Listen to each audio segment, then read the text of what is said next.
México tiene uno de los primeros lugares a nivel internacional por su tasa de mortalidad de virus de papiloma humano, situada en un 18,24%. El VPH es tarea de todos. Bienvenidos a nuestra exposición acerca del papilomavirus. Mi compañera López Mesa Ana Linet y su servidora Rodríguez Sencillo y Unive Lisbeth vamos a estar impartiendo este tema el día de hoy. La estructura del papilomavirus tiene un diámetro de 55 nanómetros. A partir de esta tiene una cápside icosaédrica, dos proteínas estructurales que forman 72 capsómeros, y además de esto, su clasificación es basada en la homología de la secuencia de ADN. El genoma del VPH está constituido aproximadamente por 8.000 pares de base. Su ADN codifica de 7 a 8 genes de expresión temprana, y estos a su vez codifican algunos para la expresión viral y otros de ellos como oncoproteínas. Los otros dos genes que se presentan también son de expresión tardía, son genes víricos de expresión tardía o más bien estructurales. Estos pues principalmente codifican para las proteínas estructurales que se presentan en la cápside. Normalmente son el L1 y el L2. Y en el caso de los genes de expresión temprana son del E1 al E8.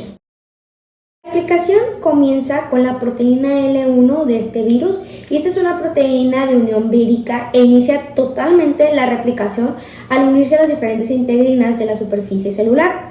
Posteriormente, esta también es controlada por la maquinaria de la transcripción de la célula, y aquí es donde se determina según el estado de diferenciación de la piel o de las células epiteliales de la mucosa. El virus accede a las capas de células basales a través de la piel, a través de pequeñas rupturas que haya, es como esta ingresa. Como ya hemos comentado, los genes víricos de expresión temprana son los que estimulan la proliferación celular, y estos facilitan la replicación del genoma por la polimerasa de ADN de la célula en la que se encuentra, o sea, la hospedadora, principalmente cuando éstas se empiezan a dividir. Se presenta un gran incremento del número de células inducidas por el virus, lo que provoca un engrosamiento del estrato espinoso y posteriormente la capa celular basal. Y lo que podemos observar son las diferentes verrugas, condilomas o papilomas que se presentan en los primeros inicios de este virus o de esta enfermedad. Posteriormente, a medida que la célula basal se diferencia, los factores nucleares específicos que tiene este virus son expresados en las distintas capas y tipos de piel, y también pues principalmente en la mucosa, que ya lo hemos visto que pues se presenta principalmente en la mucosa del cérvix y promueve la transcripción de los distintos genes víricos. El virus se ensambla en el núcleo. El virus aprovecha la maduración de células de la piel para atravesar las capas cutáneas y desprenderse, pues como ya lo hemos mencionado, en las células muertas de la capa superior. Bueno, pues ahora hablando un poquito de lo que es la patogenia, primero que nada vamos a tener que el VPH puede llegar al epitelio por sí solo, pero este no se va a replicar a menos de que exista una fisura por la cual pueda penetrar las células o también una microabrasión. Este se va a quedar en la capa basal y después se va a replicar en los queratinocitos diferenciados. Aquí es importante recalcar que el tropismo va a depender del tipo de papilomavirus del que estemos hablando. Primero que nada, aquí en el epitelio escamoso de la piel, vamos a tener que se va a infectar y se va a replicar como verrugas. Podríamos decir que es el papilomavirus benigno. Y aquí es importante decir y mencionar que el desarrollo de la verruga es de entre 3 y 4 semanas hasta meses. Lo que sucede aquí con las verrugas es que pueden desaparecer espontáneamente, y esto se va a deber a la respuesta inmunitaria. Otra cosa en donde otro lugar en donde se va a replicar es en las mucosas. En las membranas mucosas lo vamos a conocer como papiloma genital, oral o incluso conjuntival. Y aquí va a inducir una proliferación epitelial. También, el papilomavirus, puede evitar o suprimir lo que son las respuestas inmunitarias, protectoras, así como presentar niveles muy bajos de expresión de antígenos. Y aquí tenemos una situación con los sujetos inmunodeprimidos, ya que estos van a sufrir de recurrencias y al mismo tiempo manifestaciones más graves por las infecciones del mismo papilomavirus. Otro punto importante aquí a mencionar es que se ha encontrado ADN vírico en tumores tanto benignos como malignos y sobre todo en los papilomas mucosos, que son los que podemos encontrar pues en la conjuntiva, en la boca. También otra cosa es que muchos de los carcinomas cervicales van a contener el ADN que está integrado del virus del papiloma humano y aproximadamente el 70% de estos va a corresponder a los tipos del virus del papiloma humano 16 y 18, que son los que tenemos clasificados como de alto riesgo y los cuales se transmiten a través del contacto directo y sexual. Siguiendo con la patogenia, vamos a tener algo muy importante aquí, que son los coilocitos. Aquí tenemos que los coilocitos son queratinocitos hipertrofiados. Estos tienen estos como tipo halos transparentes que van a rodear el núcleo, que es este de aquí, y el núcleo es arrugado. Estos van a ser característicos de la infección por el virus del papiloma y también van a confirmar la presencia de este virus. Todas las demás alteraciones celulares microscópicas van a ser inespecíficas y los coilocitos y el proceso de coilocitosis es lo único que va a afirmar la presencia del papilomavirus. La transmisión o la infección por VPH es transmitida por contacto principalmente directo, a través de las pequeñas rupturas de la piel o de la mucosa, que es algo que ya habíamos mencionado. Esto es muy importante, ya que a través de las diferentes rupturas de la piel es como podemos contraer este virus. Además de esto, durante las relaciones sexuales, entonces por eso es tan importante y por eso es tan relevante hacer énfasis en los diferentes factores de riesgo que favorecen a la persistencia del VPH. Principalmente, el inicio de las relaciones sexuales a una temprana edad es uno de los principales factores de riesgo que se presentan, además de los cambios frecuentes de parejas, ya que como sabemos, a partir de 2 parejas sexuales ya es considerado promiscuidad. También uno de los factores que se ha notado que está asociado son los factores al consumo de tabaco. La infección por VPH es posiblemente la infección de transmisión sexual más prevalente en el mundo. Principalmente de región norte a región sur se presenta una gran prevalencia de un VPH de tipo 16 y 18, su genotipo. Ahora, hablando de las enfermedades clínicas, vamos a tener verrugas, papilomas y tumores de cabeza y cuello, verrugas anogenitales y displasias y neoplasias cervicales. Iniciando con las verrugas, pues la verruga estas que vemos aquí las podemos definir como proliferaciones y como ya les mencioné anteriormente, son benignas. Estas van a tener una resolución espontánea y va a ser una desaparición pues a través del tiempo. Estas normalmente van a representar las infecciones por los virus del papiloma humano 1, 2, 3 y 4. Y van a ser estos mismos los que afectan las superficies queratinizadas, como son las palmas de las manos o las plantas de los pies, como vemos en esta imagen. La infección de las verrugas puede comenzar en la infancia, en la adolescencia, y la verruga va a depender del tipo de VPH que se esté hablando y del lugar en el que se infecte. En cambio, a los papilomas y tumores de cabeza y cuello, vamos a tener, por ejemplo, los papilomas orales. Estos los vamos a encontrar aislados, como por ejemplo este que vemos en la parte de la lengua. Y son como estructuras pedunculadas con un aspecto, si se dan cuenta, es áspero y papilar. Estos los pueden presentar básicamente cualquier grupo de edad. Y también tenemos aquí en los papilomas de cabeza y cuello los papilomas laringios, que los vamos a asociar más que nada al virus del papiloma humano 6 y 11. Y estos pues son los tumores benignos más frecuentes que podemos encontrar en la laringe. En algunas ocasiones los papilomas los podemos encontrar en la tráquea, en los bronquios, y también aproximadamente el 80% de los carcinomas orofaringio van a contener ADN de VPH de alto riesgo, como lo son el 16 y el 18. Otra cosa importante aquí, las verrugas anogenitales. También las podemos encontrar como condilomas acuminados, y estos aparecen en el epitelio escamoso de los genitales externos, como vemos aquí, y en la región perianal. Estos son los genitales externos. Aproximadamente el 90% es por el virus del papiloma humano de tipo 6 y 11. Y también tenemos que las verrugas anales y peñanas pueden convertirse en cáncer si estas están causadas por cepas oncogénicas del virus del papiloma humano de alto riesgo. Mientras que en las displasias, cuando hay una infección por el virus del papiloma humano, eh, se suele ser asintomático. Lo único que podemos llegar a manifestar es un ligero prurito. Y aquí tenemos algo muy importante de lo que les hablaba anteriormente, que es el proceso de coilocitosis. Este se va a detectar en los frotis cervicales teñidos con el Papá Nicolau. En las mujeres, la infección del virus del papiloma humano de alto riesgo se va a relacionar con la neoplasia cervical y el cáncer. También tenemos que las primeras alteraciones neoplásicas se van a conocer como displasias y alrededor del 40 al 70% de ellas va a desaparecer espontáneamente.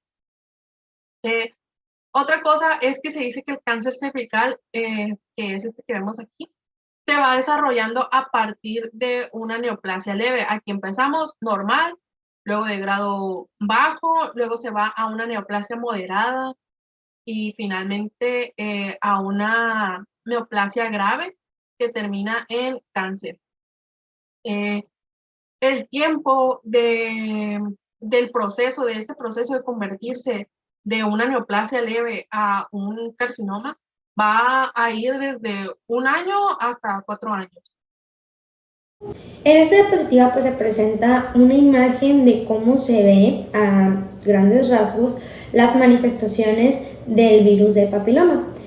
Como podemos observar, es un cervix con diferentes verrugas o condilomas que se encuentran y pues son las primeras expresiones de este virus, pero cuando se encuentran ya en la mucosa del cervix es porque ya se encuentra en un alto riesgo y ya no es un inicio tan temprano en la enfermedad. Pero para detectar de forma muy temprana y un inicio muy temprano en la enfermedad, tenemos diferentes exámenes de laboratorio que son para detectar diferentes patógenos asociados a este. La citología principalmente ayuda a la detección de los coilocitos. El análisis in situ en sondas de ADN ayuda tanto para el ácido nucleico vírico y también uno de ellos que también ayudan a lo mismo es la reacción en cadena polimerasa, la hibridación de SOCTEN. Tenemos otros que son antígenos víricos estructurales que se encuentran, como la tinción de inmunofluorescencia e inmunoperoxidasa, y principalmente la microscopía electrónica encuentra el virus, como el Papá Nicolau, el cual detecta la presencia de células epiteliales escamosas y en este se utilizan las ondas moleculares de ADN y una reacción de la cadena polimerasa. Así que pues tenemos varios factores que nos ayudan a encontrar el virus. Ahora, hablando de las enfermedades clínicas, vamos a tener verrugas, papilomas y tumores de cabeza y cuello, verrugas anogenitales y displasias y neoplasias cervicales. Iniciando con las verrugas, pues la verruga estas que vemos aquí las podemos definir como proliferaciones y como ya les mencioné anteriormente, son benignas. Estos van a tener una resolución espontánea y va a ser una desaparición pues a través del tiempo. Estas normalmente van a representar las infecciones por los virus del papiloma humano 1, 2, 3 y 4. Y van a ser estos mismos los que afectan las superficies queratinizadas, como son las palmas de las manos o las plantas de los pies, como vemos en esta imagen. La infección de las verrugas puede comenzar en la infancia, en la adolescencia, y la verruga va a depender del tipo de VPH que se esté hablando y del lugar en el que se infecte. En cambio, a los papilomas y tumores de cabeza y cuello, vamos a tener, por ejemplo, los papilomas orales. Estos los vamos a encontrar aislados, como por ejemplo este que vemos en la parte de la lengua. Y son como estructuras pedunculadas con un aspecto, si se dan cuenta, es áspero y papilar. Estos los pueden presentar básicamente cualquier grupo de edad. Y también tenemos aquí en los papilomas de cabeza y cuello los papilomas laringios, que los vamos a asociar más que nada al virus del papiloma humano 6 y 11. Y estos pues son los tumores benignos más frecuentes que podemos encontrar en la laringe. En algunas ocasiones los papilomas los podemos encontrar en la tráquea, en los bronquios, y también aproximadamente el 80% de los carcinomas orofaringeos van a contener ADN de BPH de alto riesgo, como lo son el 16 y el 18. Otra cosa importante aquí, las verrugas anogenitales. También las podemos encontrar como condilomas acuminados, y estos aparecen en el epitelio escamoso de los genitales externos, como vemos aquí, y en la región perianal. Estos son los genitales externos. Aproximadamente el 90% es por el virus del papiloma humano de tipo 6 y 11. Y también tenemos que las verrugas anales y penianas pueden convertirse en cáncer si estas están causadas por cepas oncogénicas del virus del papiloma humano de alto riesgo. Mientras que en las displasias, cuando hay una infección por el virus del papiloma humano, eh, se suele ser asintomático. Lo único que podemos llegar a manifestar es un ligero prurito. Y aquí tenemos algo muy importante de lo que les hablaba anteriormente, que es el proceso de coilocitosis. Este se va a detectar en los frotis cervicales teñidos con el Papá Nicolau. En las mujeres, la infección del virus del papiloma humano de alto riesgo se va a relacionar con la neoplasia cervical y el cáncer. También tenemos que las primeras alteraciones neoplásicas se van a conocer como displasias, y alrededor del 40 al 70% de ellas va a desaparecer espontáneamente.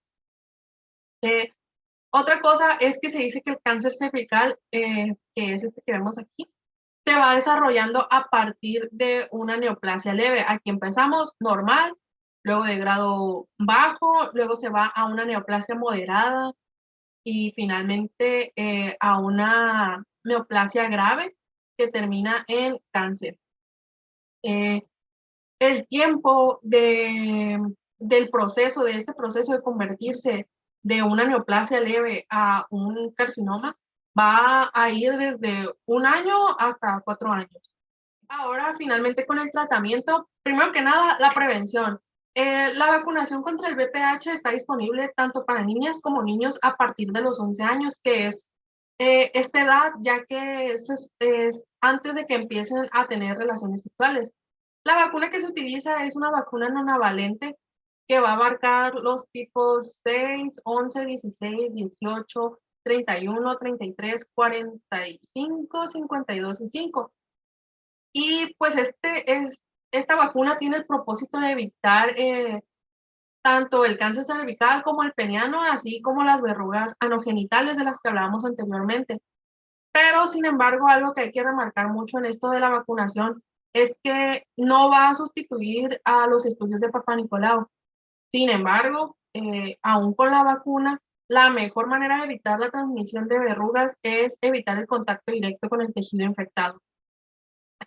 Otra manera de prevenir es, por ejemplo, en la transmisión sexual con los preservativos de barrera, para, por lo mismo, impedir el contacto directo.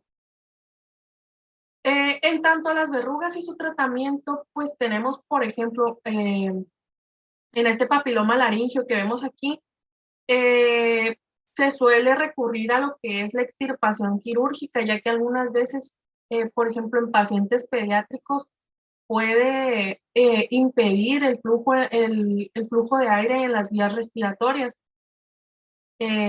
Otra técnica usada en las verrugas, ya sea en las partes como las palmas de las manos, las plantas de los pies, se utiliza la crioterapia quirúrgica, también la electrocauterización y algunos métodos químicos. Sin embargo, pues como les mencionaba, algunas verrugas desaparecen espontáneamente por sí solas en meses o años. Pero cuando se extirpan es porque causa dolor, causa malestar. Muchas veces suele ser por motivos estéticos, así como evitar el contagio. Hablando de medicamentos, pues en algunas ocasiones se suele administrar Cidofovir. Este puede ser administrado por vía tópica o intralesional, ya que pues este medicamento lleva una erradicación selectiva de lo que son las células infectadas por el papilomavirus. y lo que hace es que va a inducir una apoptosis, ya que va a inhibir al ADN polimerasa de las células del hueso.